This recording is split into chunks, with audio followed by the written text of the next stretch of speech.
Thought we had a spectacular evening.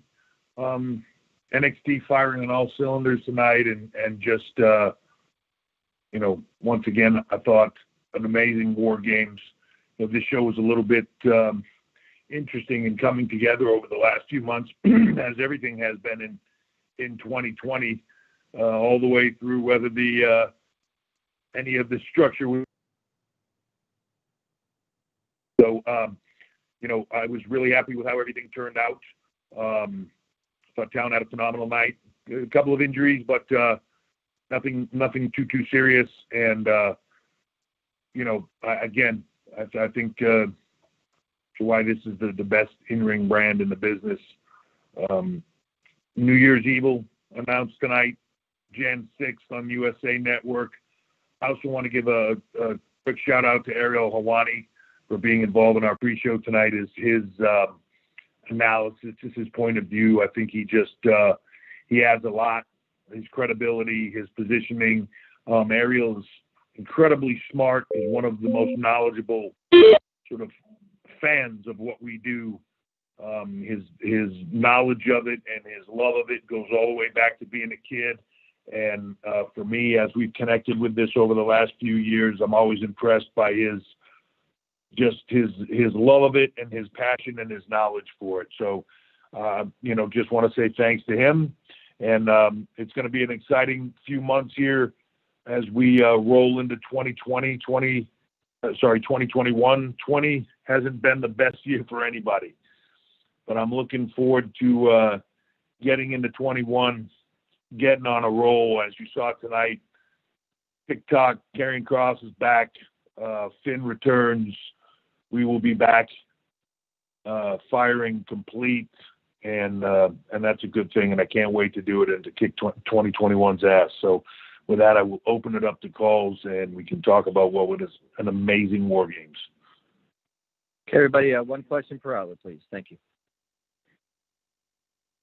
That's *1 for questions. We'll first go to Mike Johnson with PWInsider.com. Hey, Mike. Hey, Paul. How are you? I'm great. So when are you guys going to? I'm doing good. When are you guys going to put on a good show? that was a hell of a show tonight. Thank you very much. Yeah, I'm very proud of these. I was just saying to a bunch of people, talent backstage, that it's hard to perform. I think in this environment and in this time frame where we are, in the world with limited fans and everything else, by the level of performance that they can put on, that they can block all that out and do what they do. The storytelling, to me, is where it's at. That last WarGames match, these things were always train wrecks. A lot of intent, a lot of physicality, a lot of big things and big risks and all of it.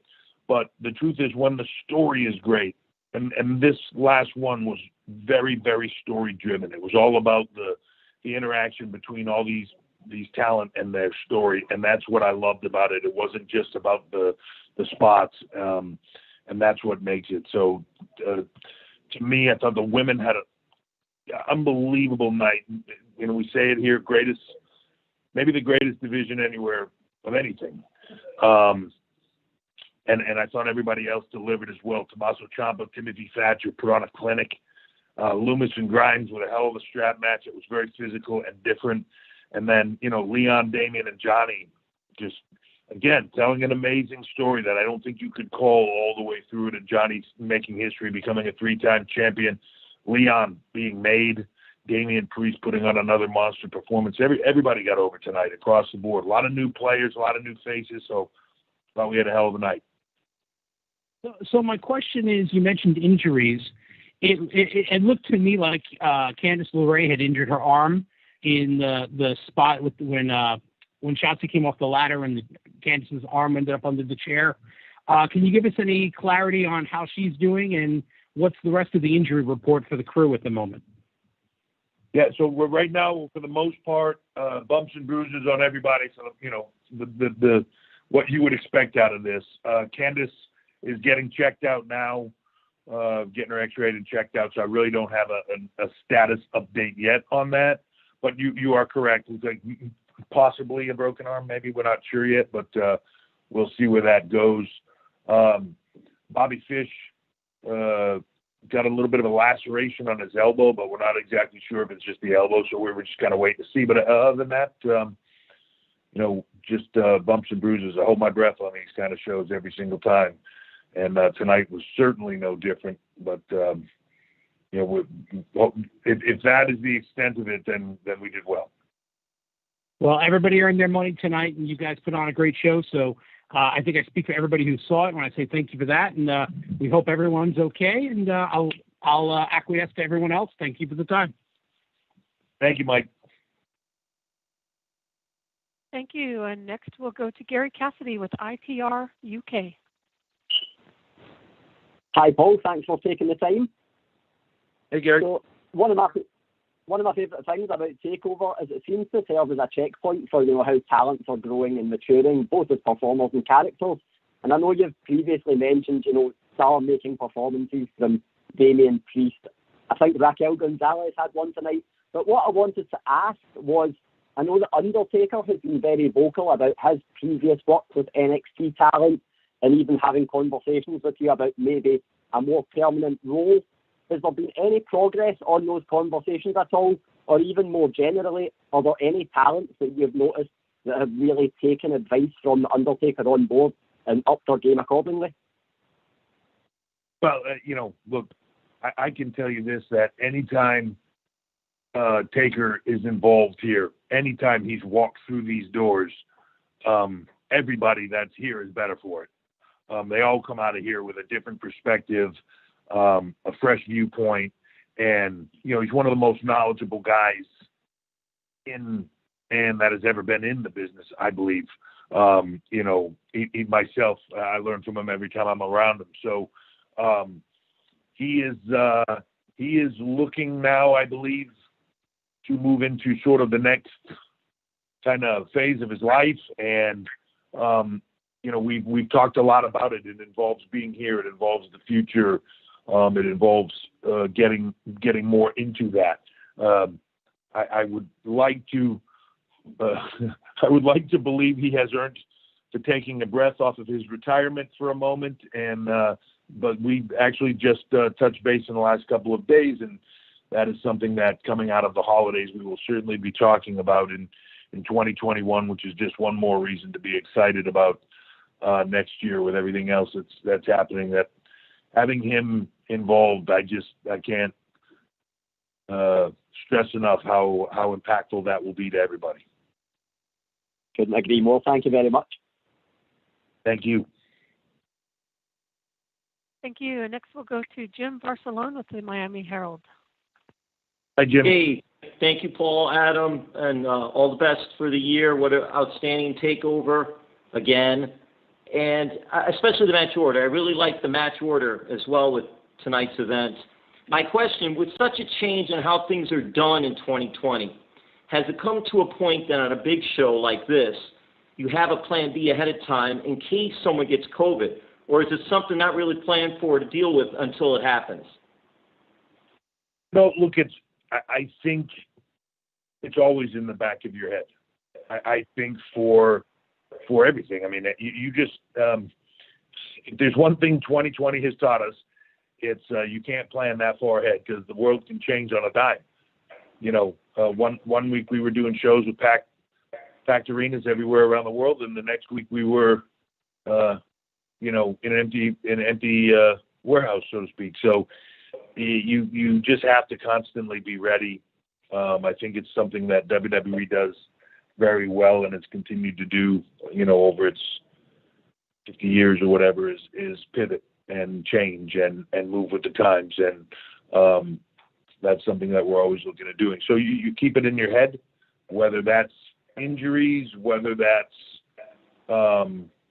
something like the pandemic, it's always there. So you always are trying to think of plan B, and we've had to do that a lot, believe me, in the last, 10 months or so. So it's kind of the new norm, but you just keep moving forward, and at the end of the day, it is what it is. And look, the truth is that goes for injuries as well, just as much as it does for anything else. I mean, If you would have told me that Balor and Cross would have been on the shelf at the same time, especially Cross coming out of a win over Keith Lee and becoming champ and having to move on, I mean, it's shit you just can't plan for that, you know.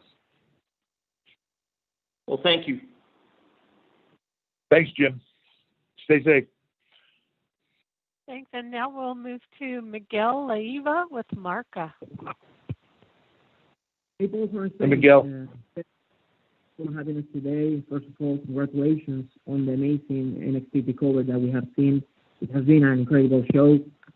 Paul, NXT Takeover WarGames was the last pay-per-view for NXT this year, and we know that 2020 is not finished yet. We know that during the show, during the NXT Takeover, we saw the announcement of the NXT Special, NXT Evo New Year. Also, we've got some upcoming NXT shows, but I want to ask you if you have already set any new goals for NXT to accomplish in 2021. What can we expect from NXT in 2021, and which new main points do you think that the brand must reach next year? For me, I'm always looking to make the brands bigger and better. That's what you strive to do, whether that's in the UK and working with our partners there on BT and, continuing to get them exposure of a brand new brand in that market, or whether that's NXT here. You know, for me, it's about building the future. That's always the biggest thing that we do. It's about moving forward to that future. When you see it tonight with a lot of new people on the show, a lot of fresh faces, a lot of people pulling into their first or second or so takeovers, but just fresh faces moving forward and having new exposure and new opportunities and new chances. And then even when you have, people that have been around for a while, but you see them succeed like Oni and Danny do, where you're just, having that success for people like that are grinding every day and are just such great guys, it's awesome. It clicks for them and here it goes. So more of that, and more of just creating new stars, creating the future. I believe that this is a brand driven by youth and enthusiasm and will continue to be going forward. It's what we are. And hopefully 2021 will be a bit of a smoother ride for everybody in the world. And we can all just do what we do as opposed to constantly having to work around it. Thank you so much, Paul, and happy holidays. Thank you. And once again, that's *1 for questions. And we'll now move to John Alba with Central Florida News 13.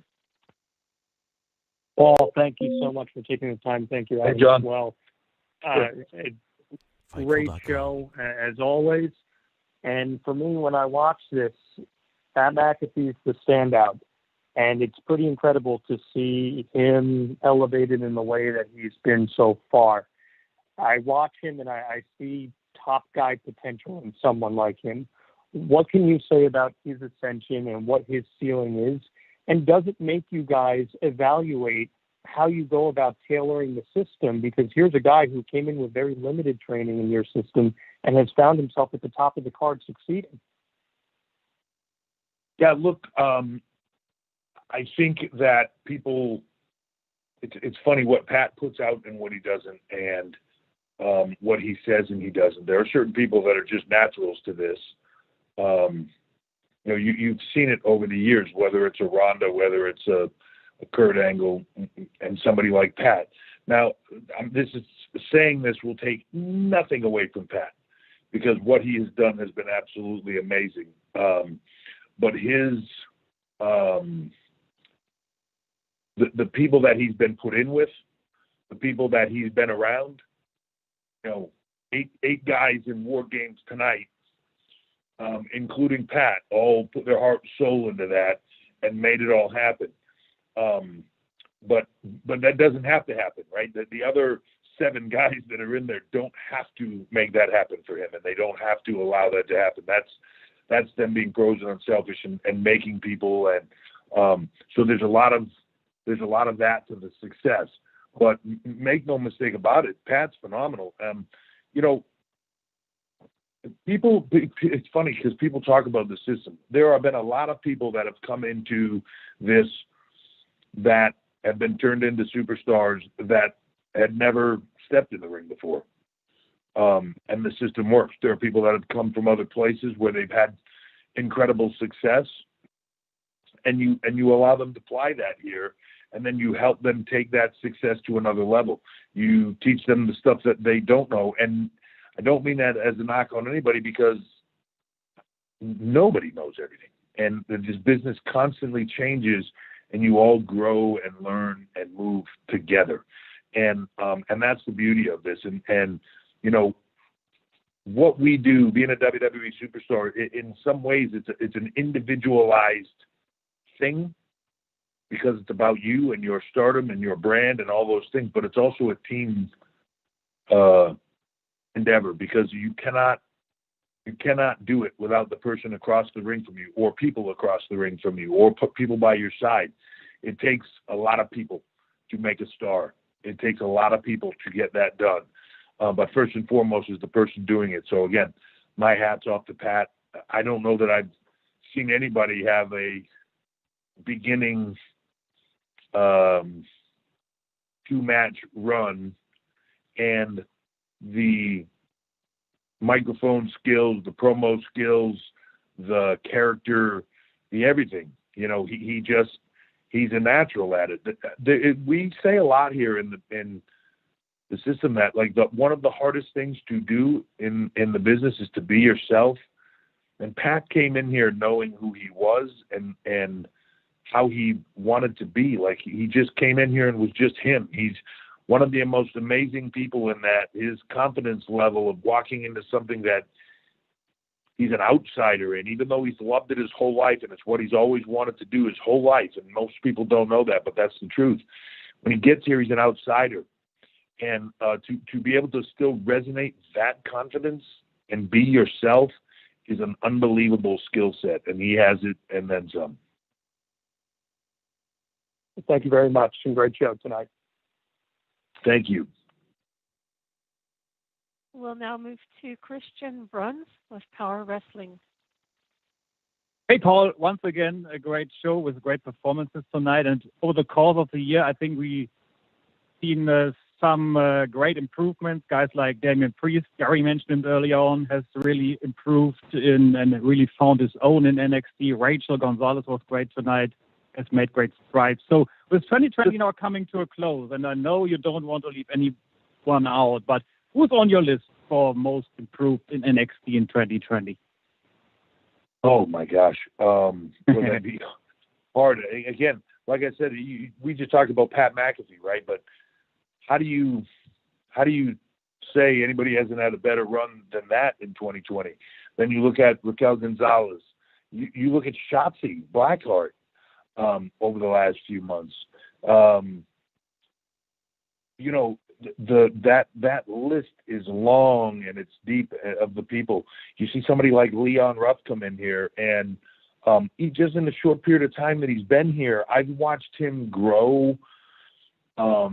It's hard to put into words, like just seeing him kind of walk in the door nervous and scared and have a certain skill set, and then see him, his psychology, his understanding of that improve. And he's such a great guy, and to see him have success right out the chute. And then you see guys like Danny and Oni that have had the skill set but able to put the pieces all together, and all of a sudden they're part of promos, and they're part of skits, and they're part of all these other things that are happening, that they're just knocking it out of the park. I don't know that they had that ability 2 years ago. You know, so it's across the board, that level, and to me, that's the stuff that you just see. For us, it's the stuff that you can't see. It just comes across on camera. People like Damian Priest, that their star power is directly related to their comfort level. How they become comfortable is by the people here getting them into that comfort level and changing them as performers, and them doing everything to do it. So the growth this year, and everybody has been amazing, and I feel like a little bit of that's what we've been in as a growth year. But I look at the talent roster now, across the men, across the women, across all of it. It's deep, and it's getting deeper. And behind the stars that are shining right now is a whole nother group that I can see performing and growing every day that will be right there, waiting for their shot in that spotlight. So it's an exciting time. Yeah, it looks like there are great things in store for 2021. So very much looking forward to it. Thank you. Thank you so much. Thank you. And next from Wrestling Inc., we have Nick Hausman. Hi, Paul. Thank you very much for taking the time. Sure. Thank you. I wanted to ask you about the new Performance Center class. You guys have some great new talent there. Big fan of the Sauce Alex Zane, but a couple of the Rascals as well. I was wondering if you could talk about why you did not sign Trey Miguel, or if you guys are possibly looking to bring him in and reunite all the Rascals together. Well, look, I don't want to talk about why people are or are not here. Obviously there's a lot that goes into all of that, but for me, the people that do come here, it's seeing the heart and the passion. That really comes down to a lot of it. This is a really, it's a passion business. You have to be all in. You have to be invested in this, every bit of you. And sometimes I see people that have been in it a long time, and it shows that they've been in it a long time. And I don't know, sometimes that passion isn't there. I think you see people that are new to it, and sometimes I see like, oh, they like this, but it's not everything to them.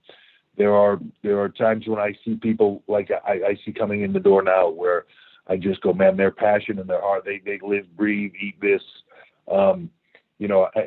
When they're at the PC, every time I see them, there's a huge smile on their face. It's like the greatest day of their life, just being in the doors and training and getting in the ring with people and learning. So those are the people we want here. And that's not to say anything about any of those names I mentioned, other than the people that are here because of that heart and that passion. So like you said, the future's bright. There's a lot more coming in behind them.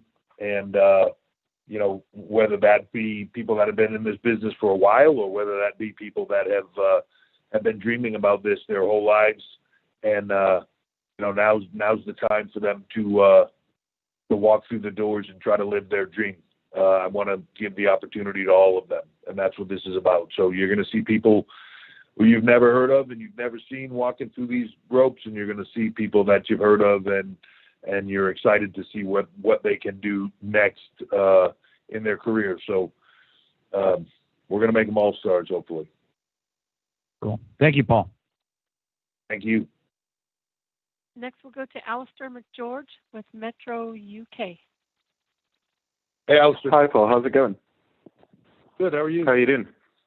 Yeah, not too bad, thank you. Great show as always. We've seen kind of this sort of Great American Bash, Halloween Havoc, and now New Year's Evil. So I was wondering, first of all, how beneficial is this model of the themed TV specials, and could we see it adopted by NXT UK in the future? Yeah, I'm sorry. I was drinking. It's I think to have those sort of tentpole opportunities is very important, and to build two big events, to build two big moments. This business in some ways is like a great book. Every show is a different chapter. Some of the chapters are setups for other big chapters, and you have to have those big delivery chapters throughout, and that's what you look at doing in this. And I think you get to WarGames having a particular flavor to it, and then you get to the other side of New Year's. We'll have New Year's Evil. We'll have another takeover behind that. It gives you those tentpole events to build big things, to continue to deliver on stuff on a week-to-week basis, but to build the larger storylines where you can get that delivery on a different level. Is that something that we would look to do in the UK? Absolutely. For us in the UK, it's it was really a part of getting it started again and getting everybody back engaged again. That brand had kind of just gotten rolling, when it all kind of pulled back. So it's about getting people comfortable with the characters again, people comfortable with the storylines again. I'm a big fan of that brand. I love the style. The Heritage Cup, to me, is awesome. Kaylee Ray, Piper, Walter, Ilya, Tyler, just there's so many talents over there. Devlin, just amazing talents. The Coffees, there's so many. And yes, absolutely, that's where we want to get them going. We want to be able to build that brand into a global brand as well. Just a little difficult in this time frame, but we'll definitely head down that road, and for sure you will see more of that in the future across all of it. Fantastic. Thank you very much. It's always a pleasure. Take care, man. Thank you. And our next question will come from Sean Ross Sapp with Fightful. Hey, Paul. Thanks for taking the time. Thanks, Sean. So it's kind of wild to think after this year, Royal Rumble is next month, and you guys have had some success with stuff like Great American Bash, and obviously you've got New Year's Evil coming up. Have you all ever considered doing Royal Rumble as a standalone NXT event? I mean, on the women's side last year, there were more representatives from NXT than any brand, and if not, do you have any say in who it is that goes to the Royal Rumble from the NXT brand when it does happen? There's always conversations about that as the Rumble gets closer every year. Look, I'm a big fan of having separation. Now, that doesn't mean that's the sole answer, but I'm a big fan of having some separation where there's some uniqueness. I love the fact that Raw and SmackDown have Survivor Series. I love the fact that we have WarGames. It's different. It just has a different vibe and a different feel. I love the fact that the Rumble is the big thing that leads you to Mania. I think having those differences are great, and as you are building NXT up into its own brand more and more, having those differences be stark is great. I think when you have moments like the Rumble where they can all come together and have those moments, that's even cooler. So as that gets closer, I'm sure we'll have a lot of conversations about who we feel should be in there and who we feel we want to give that opportunity to.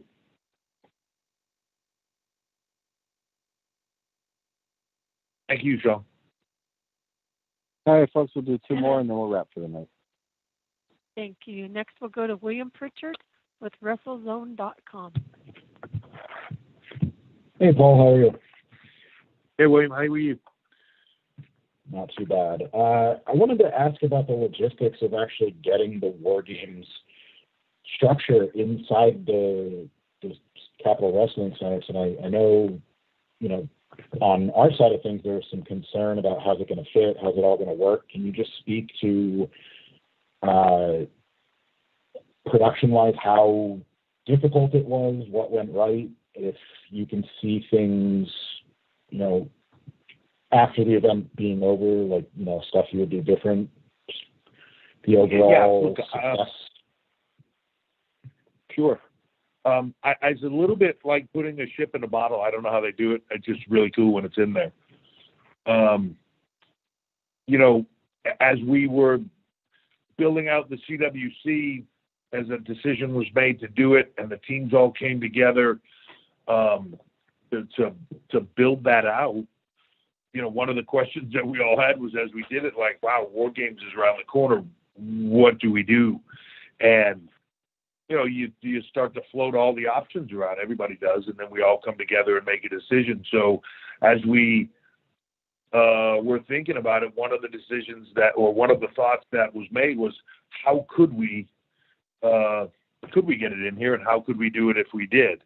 And one of the things that makes this company amazing, and I would speak to it, is the television production, the teams that make the content, edit it, put it together, is second to none on anything in the world. Kevin Dunn's team,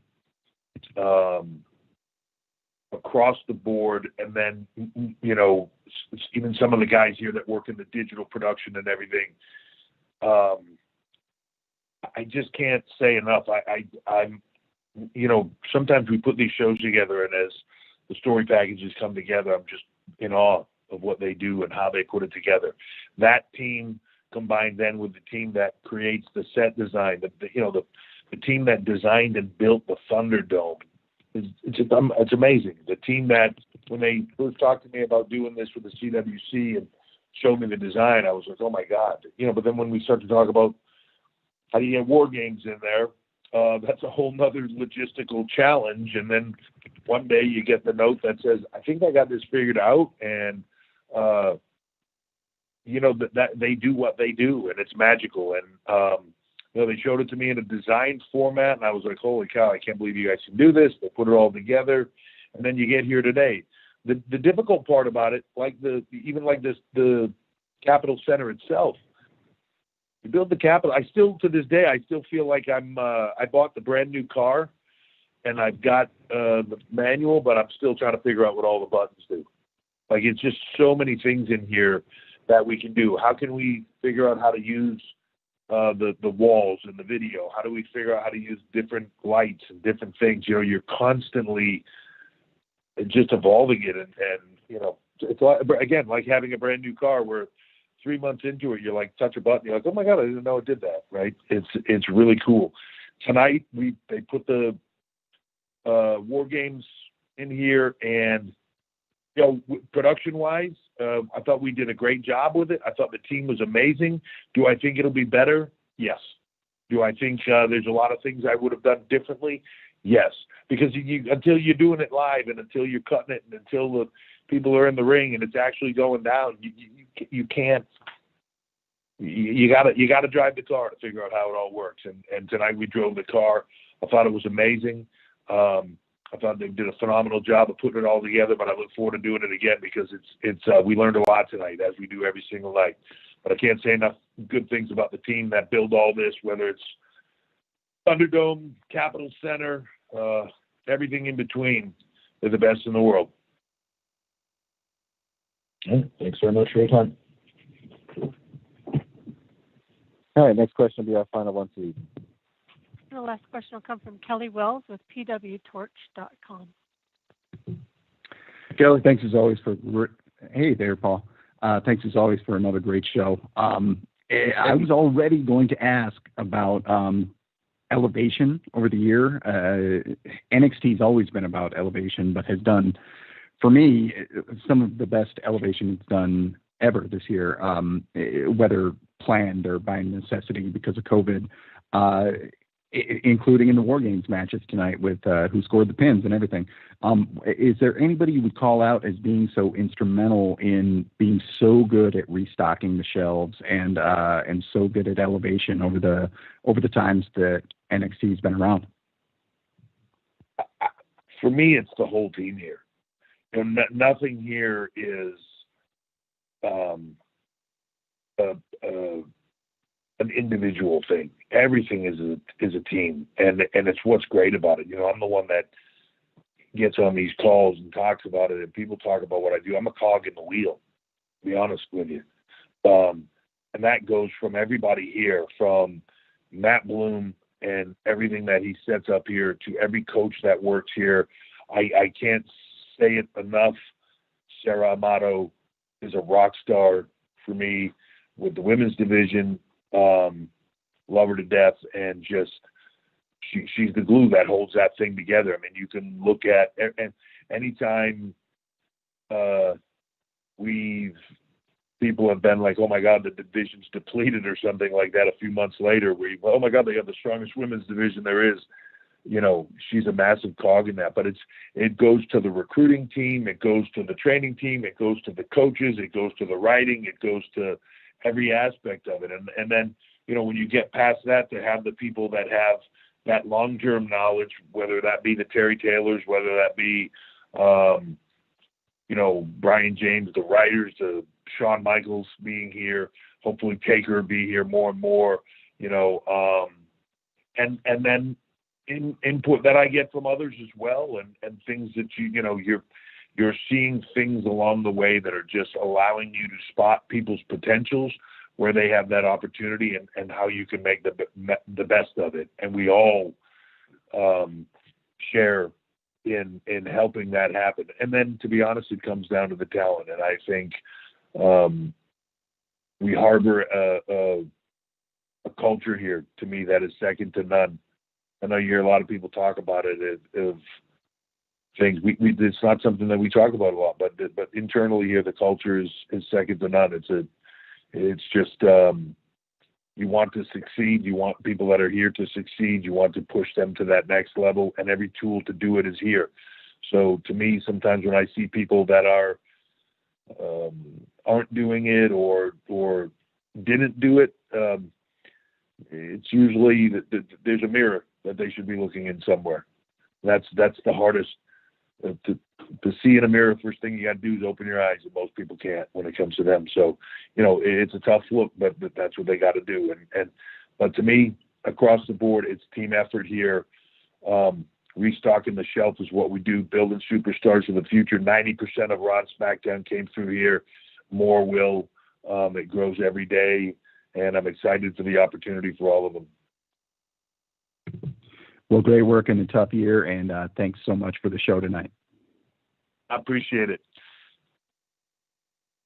All right, that'll wrap up tonight's call. I'm just going to turn it over to Paul for some closing comments. Thanks. I just, again, thank you guys for the support. I know it's been a hard year for everybody. 2020's been tough. It's been tough on us, from a performance standpoint, from every part of it. And everybody is doing the best they can to get through it. Hopefully everybody can stay safe. They can continue to prosper into 21, and that this year will be a change and will really be a better year for everybody involved.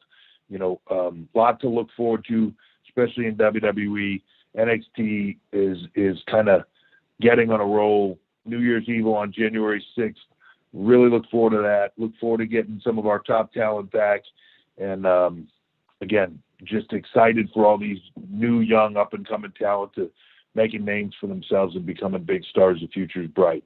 So I'll leave it with this, that one thing that I did miss tonight was when I left Gorilla Position was Pat Patterson sitting there next to me with tears in his eyes saying, "God damn it, Paul, that was great. The wrestling, oh my God, I just love it." And it was a tough night from that standpoint because I could feel his presence here. He would have loved it. He would have been so proud of all these kids and what they were doing, and he would have loved the product, and he would have loved what they did tonight. And he will be missed. But I will leave it at that. Thank you very much. Thank you, Pat. And we will talk to you guys next time. Thank you for the support. Thank you, everyone. Have a happy and safe holiday season and stay safe. Thank you so much.